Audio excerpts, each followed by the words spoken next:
ഉലുവയുടെ ഒരു ഫ്ലേവർ എനിക്കിഷ്ടമാണ്. അതുകൊണ്ട് ഞാൻ ഉലുവ ആഡ് ചെയ്തു. അതിനുശേഷം കടുകും പൊട്ടിച്ചു. കറിവേപ്പില ഇടേണ്ടതാണ്. എൻ്റെ കയ്യിൽ കറിവേപ്പില അവൈലബിൾ അല്ലാത്തതുകൊണ്ട് ഞാൻ ഇട്ടില്ല. നേരത്തെ ചിക്കൻ മാരിനേറ്റ് ചെയ്ത സമയത്ത് അതിനകത്ത് ജിഞ്ചർ പേസ്റ്റും കൂടെ ആഡ് ചെയ്തിട്ടുണ്ടായിരുന്നു. ഓവറോൾ നമ്മുടെ കറി ഉണ്ടാക്കാനായിട്ട് നമുക്ക് ജിഞ്ചറും ഗാർലിക്കും വേണം. ജിഞ്ചർ എൻ്റെ കയ്യിൽ ഇല്ലാതിരുന്നതുകൊണ്ട് ഞാൻ ജിഞ്ചർ പേസ്റ്റ് ആണ് അത് ചിക്കൻ മാരിനേറ്റ് ചെയ്ത സമയത്ത് തന്നെ അതിലേക്ക് ആഡ് ചെയ്തു. ഇനി അടുത്ത് നമ്മൾ കട്ട് ചെയ്ത് വെച്ചിരുന്ന സവാള ആഡ് ചെയ്തു. ഇപ്പോൾ ഗ്രീൻ ചില്ലിയും ആഡ് ചെയ്ത് അത് നല്ല രീതിയിൽ സോട്ട് ചെയ്യാണ്. സവാള ഫുള്ളായിട്ട് കാരമലൈസ് ആയിട്ട് വരണം. നല്ല ബ്രൗൺ കളർ ആകുന്നത് വരെ നമ്മൾ വഴറ്റണം. അതിനുശേഷം ഞാൻ clove garlic and green chilli crush ചെയ്തത് ഇതിനകത്തേക്ക് മിക്സ് ചെയ്യാണ്. അതിനുശേഷം turmeric powder, chicken masala, Kashmiri chilli powder ഇത്രയും ചേർത്തിട്ട് വീണ്ടും നന്നായിട്ട് സോട്ട് ചെയ്തു.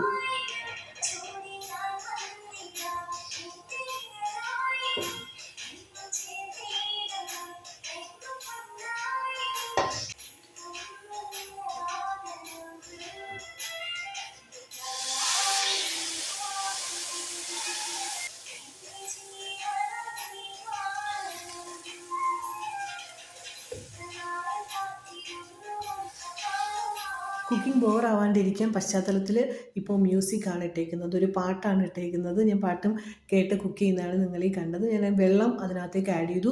വെള്ളം കുറച്ചായിട്ടാണ് ആഡ് ചെയ്തത്. അതിനുശേഷം ചിക്കൻ ഓരോ പീസ് ബൈ പീസായിട്ട് എടുത്തിട്ട് അങ്ങനെ ഇട്ടുകൊണ്ടിരുന്നപ്പോൾ എനിക്ക് ബോറടിച്ചിട്ട് ഞാൻ മൊത്തമായിട്ട് അതിനകത്തേക്ക് എടുത്ത് തട്ടി.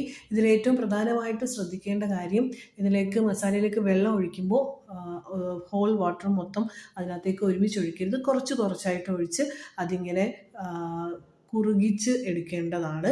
അതിനുശേഷം ഞാൻ ആ മാരിനേറ്റ് ചെയ്ത് വെച്ച ചിക്കൻ അതിനകത്തേക്ക് ഇട്ട് ആ ഒണിയൻ കൊണ്ടുണ്ടാക്കിയ മസാല കൊണ്ട് ഫുള്ളായിട്ട് കവർ ചെയ്ത് കുക്ക് ചെയ്യാനായിട്ട് വെച്ചു. അത് കഴിഞ്ഞ് കുറച്ച് കഴിഞ്ഞപ്പോൾ ഗുളു സൗണ്ട് ഉണ്ടാക്കിക്കൊണ്ട് അത് കുക്കായിട്ട് വന്നു. ഇപ്പോൾ നമ്മളത് ടേസ്റ്റ് ചെയ്യാൻ പോവാണ്. എനിക്കിങ്ങനെ അടുപ്പിനകത്ത് നിന്ന് ചൂടോടെ എടുത്ത് ടേസ്റ്റ് ചെയ്താൽ എൻ്റെ ടേസ്റ്റ് ബഡ്സ് ഒന്നും അതിനോട് പ്രതികരിക്കാറില്ല. എനിക്കൊരു ടേസ്റ്റും അറിയാൻ പറ്റില്ല, ഒന്നും മനസ്സിലാവത്തില്ല. ചൂട് മാത്രമേ അറിയാൻ പറ്റത്തുള്ളൂ. എന്നാലും ഞാൻ കുക്ക് ചെയ്യുന്ന സമയത്ത് എന്തെങ്കിലും കറക്ഷൻ വല്ലതും വരുത്തണമെങ്കിലോ എന്ന് കരുതി ഞാൻ ടേസ്റ്റ് ചെയ്ത് ഒരു കൺവെൻഷൻ്റെ ഭാഗമായിട്ട് ഒരു കീഴ്വഴക്കമായതുകൊണ്ട് മാത്രം ടേസ്റ്റ് ചെയ്ത് നോക്കുന്നതാണ്.